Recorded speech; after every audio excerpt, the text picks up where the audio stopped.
Whitney Houston and Kevin Costner are not the first pair when it comes to the mind's eye when they are mentioned apart, but if you look close enough, it is only inevitable that they are mentioned together. At the funeral of the late American singer, actress and renowned icon Whitney Houston, people were surprised to see old co-star Kevin Costner come forward to present an eulogy. Many rumors came to the mill about the salacious nature of their relationship, but Costner was having none of it, deciding to speak sincerely and truthfully about the life she had lived and the wonderful impact she had had on him and everyone else around her.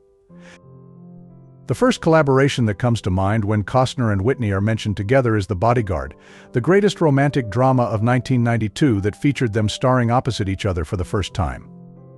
Their collaboration was made more beautiful and precious by the fact that it was not meant to have either of them at all.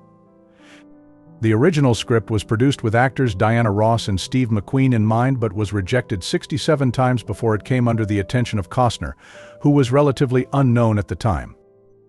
However, when the tides changed and Dance with Wolves came out to make Costner a Hollywood star, he became actively involved in the production of The Bodyguard, pushing it forward towards filming. And for his effort, he had one condition. He wanted Whitney Houston, the international pop star of the 90s, as his co-star. There were many difficulties with this casting, the first being that she did not want to do it. At that time, Whitney was already successful in her singing career, and although she was looking to broaden her horizons, she did not want to start as big as the role Costner offered her. She said this in an interview, stating that she feared people would dog her before they gave her the opportunity to do the job.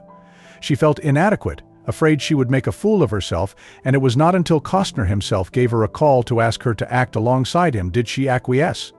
However, there were still other barriers. For starters, The Bodyguard was Houston's first acting gig. She had never done it before, and to star immediately in such a high-profile movie, along with an acclaimed star, was a challenge. Another less-spoken concern was that she was black. Although racism was not as dominant as it used to be, there would still be many eyebrow raises if Houston was to play the part. But Costner was confident that she would be perfect for the job and encouraged her every step of the way. The studio decided that she had to clear a screen test if she was to take the part, and Costner could not say no, and so came Whitney's first great test.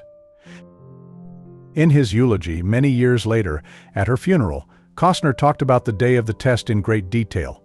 He spoke about how his heart felt broken when he looked at her doubting herself in the trailer, the biggest pop star of the world at the moment, feeling so small. He described how she seemed to find 1,000 things wrong with everything about her, and even when he tried to reassure her, it felt like she did not believe him. Then Costner talked about how back then he had felt the urge to tell her he would rig the audition. In his words, "I didn't care how the test went, that she could fall down and start speaking in tongues, that somehow I would find a way to explain it as an extraordinary acting choice, and we could expect more to follow.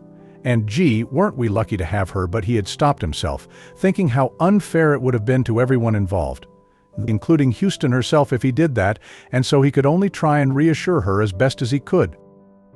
Later, Costner described Houston had asked him to leave her for a few minutes before she came out, and the fact that they had to stop the test 4 minutes in because she had changed into heavier makeup in the 20 minutes he had left her alone, thinking she did not look good enough. The makeup had been heavy and melted off under the hot lights, leaving her scared and self-conscious. When he asked her why, she had answered in a small voice that she just wanted to look her best, and that was when Costner had seen her for who she was, someone who was desperate to do well, that carried her fame and success like a burden, giving everything she had inside her. The Bodyguard had ended up being incredibly successful, grossing almost $500 million in sales worldwide, and in Costner's words, the magic had all been Houston's. In his eulogy, he elaborated on this sentiment, addressing her by saying, "Whitney, if you could hear me now, I would tell you you weren't just good enough, you were great. You sang the whole damn song without a band. You made the picture what it was. A lot of leading men could have played my part. A lot of guys could have filled that role. But you, Whitney, I truly believe, were the only one that could have played Rachel Marron at that time." Most fans remember Whitney Houston singing "I Will Always Love You" as one of the most iconic and memorable bits of The Bodyguard, but Kevin Costner revealed that it was not even going to be in the movie until Houston came along. He said that the original track had been the song "What Becomes of a Broken Heart," a choice that seemed more apt now that Whitney had departed, leaving everyone with one of those. Houston and Costner also shared the history of growing up in the Baptist church with each other. In his eulogy, Costner talked about how they often sat together exchanging stories about their memories surrounding it, since the church signified a private bond they each understood and could laugh at together.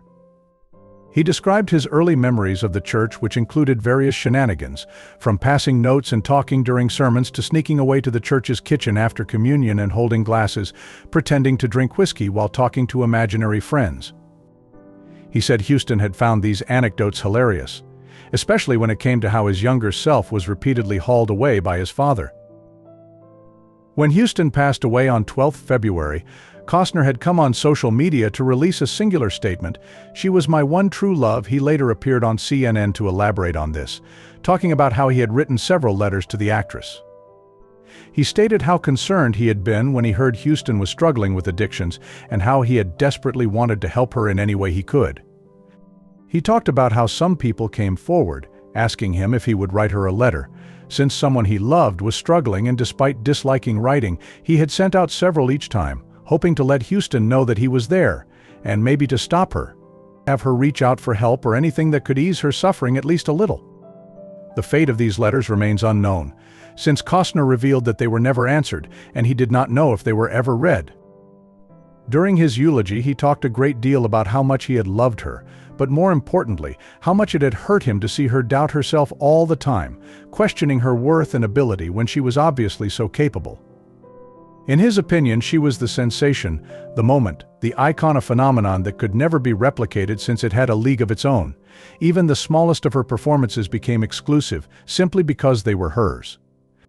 As Costner said at her funeral, "You set the bar so high that professional singers, your own colleagues, they don't want to sing that little country song."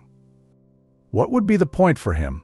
The only ones who continue to sing Houston's classics are young girls who dream of someday being like her, and he hoped that they would know Whitney would have wanted them to believe in themselves before anything. Towards the end of his speech, Costner described Houston as the lady in heaven who is making God himself wonder how he created something so perfect. He got emotional talking about her, saying farewell to her and asking her to not doubt herself when she went on to sing before the Heavenly Father escorted by his army of angels. His final words were a choking, touching, and heartwarming confession. "Don't you worry," he said, reassuring her. "You'll be good enough." What would be your final message to Whitney if she could hear it? Tell us in the comments below. May her soul rest in peace and fly high with the angels above.